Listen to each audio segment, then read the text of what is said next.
क्या आपने कभी सोचा है, जब किसी इंसान की देह अग्नि के हवाले की जाती है, उस पल असल में होता क्या है? बाहर से तो बस लकड़ियों की चटक सुनाई देती है, धुआं उठता है, लोग रोते हैं, मंत्र गूंजते हैं, पर जो आंखें देख नहीं सकती वही तो असली दृश्य है, क्योंकि उस वक्त आत्मा वहीं होती है, अपने ही शरीर के ऊपर खड़ी, देख रही होती है अपना ही अंत। गरुड़ पुराण कहता है, मृत्यु कोई अंत नहीं, वो आरंभ है उस यात्रा का जिसे हम देखने की हिम्मत भी नहीं करते।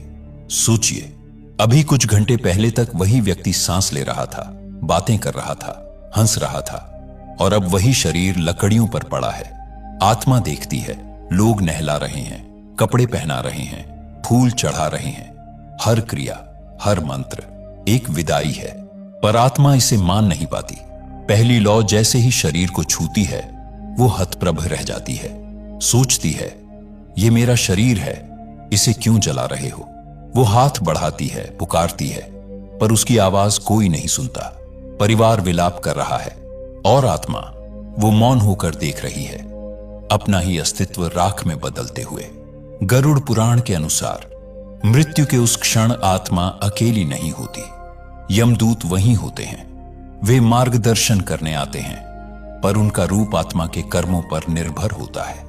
जिसने धर्म से जीवन जिया, उसके सामने यमदूत शांत, तेजस्वी और कृपालु होते हैं, पर जिसने अधर्म चुना, उसी के लिए वही यमदूत भय बनकर खड़े हो जाते हैं। अब कल्पना कीजिए, चारों ओर धुआं है, रोने की आवाजें हैं, और बीच में आत्मा खड़ी है, अदृश्य, निराश, भयभीत। वो अपने प्रियजनों को देख रही है, पर कुछ कर नहीं पा रही। वो पुकारती है, पर कोई नहीं सुनता।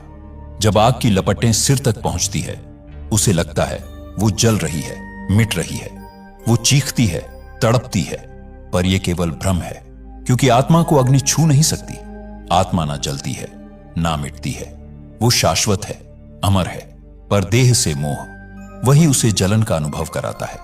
वही भ्रम, वही पीड़ा, यही है वह रहस्य जिसे गरुड़ पुराण मृत्यु का सबसे गूढ़ क्षण कहता है, जहां देह खत्म होती है पर आत्मा अपनी खोज शुरू करती है।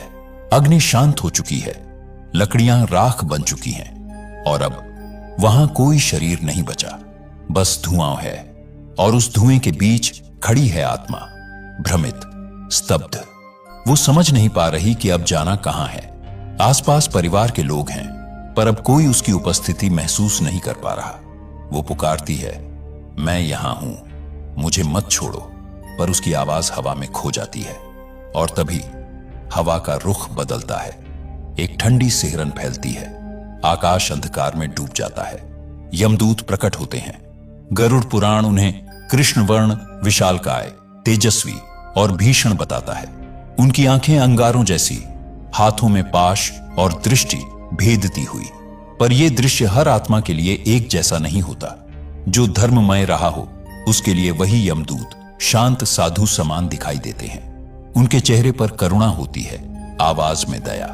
पर जिसने अधर्म जिया, उसके लिए वही स्वरूप भय का रूप ले लेता है। आत्मा डरती है, पीछे हटती है, पर यमदूत कहते हैं, मत डरो, तुम्हारी यात्रा अब प्रारंभ होती है। चारों ओर सन्नाटा है, धरती पर परिजन विलाप कर रहे हैं, और ऊपर आत्मा अपने कर्मों का भार लेकर एक अज्ञात दिशा में चल पड़ती है। वो देखती है, नीचे उसका घर है, उसका परिवार है, पर अब उसके लिए सब एक स्मृति बन चुके हैं। हर कदम पर एक सवाल उसके भीतर उठता है, अब क्या होगा? मुझे कहां ले जाया जा रहा है? गरुड़ पुराण कहता है, यह वही क्षण है जब आत्मा अपने किए हर कर्म को देखने लगती है। हर क्रिया, हर गलती, हर पुण्य जैसे किसी दर्पण में दिखने लगते हैं। और तभी आत्मा समझती है, मृत्यु अंत नहीं थी, वो तो सिर्फ द्वार था, वो राह जो उसे अपने सत्य तक ले जाएगी। धीरे धीरे वो संसार की सीमाओं से बाहर जाती है। समय थम जाता है, सांस, शब्द, विचार सब मौन। बस एक आवाज गूंजती है, चलो अब तुम्हें न्याय के द्वार पर पहुंचना है। आत्मा अब धरती से बहुत दूर निकल आई है। नीचे दुनिया धुंधली हो चुकी है और ऊपर अंधकार की परतें खुलने लगी हैं। हर कदम पर सन्नाटा है, न कोई आवाज, न कोई स्पर्श। बस दूर से आती हुई एक अजीब करुण पुकार।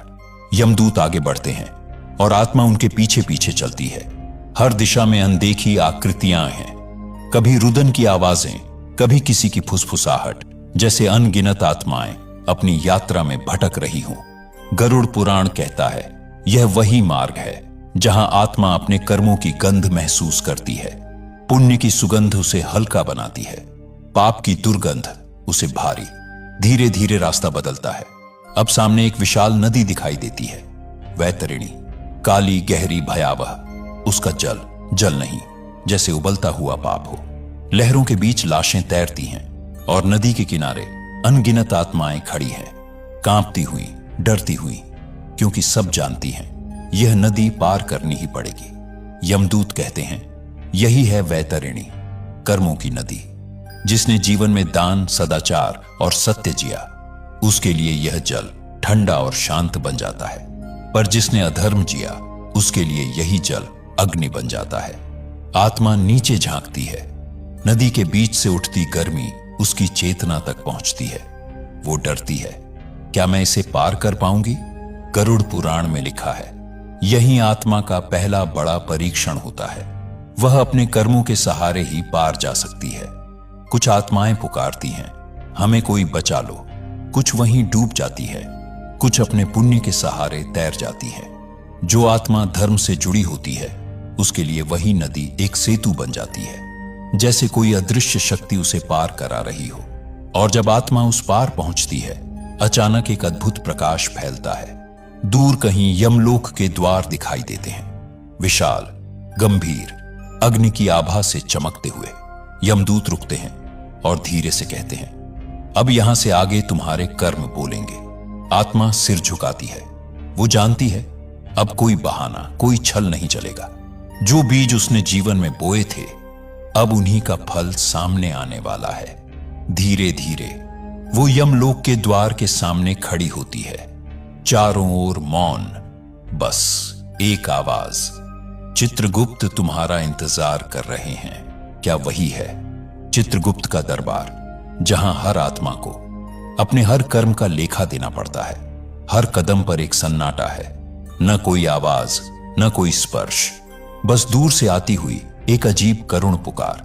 यमदूत आगे बढ़ते हैं और आत्मा उनके पीछे पीछे चलती है।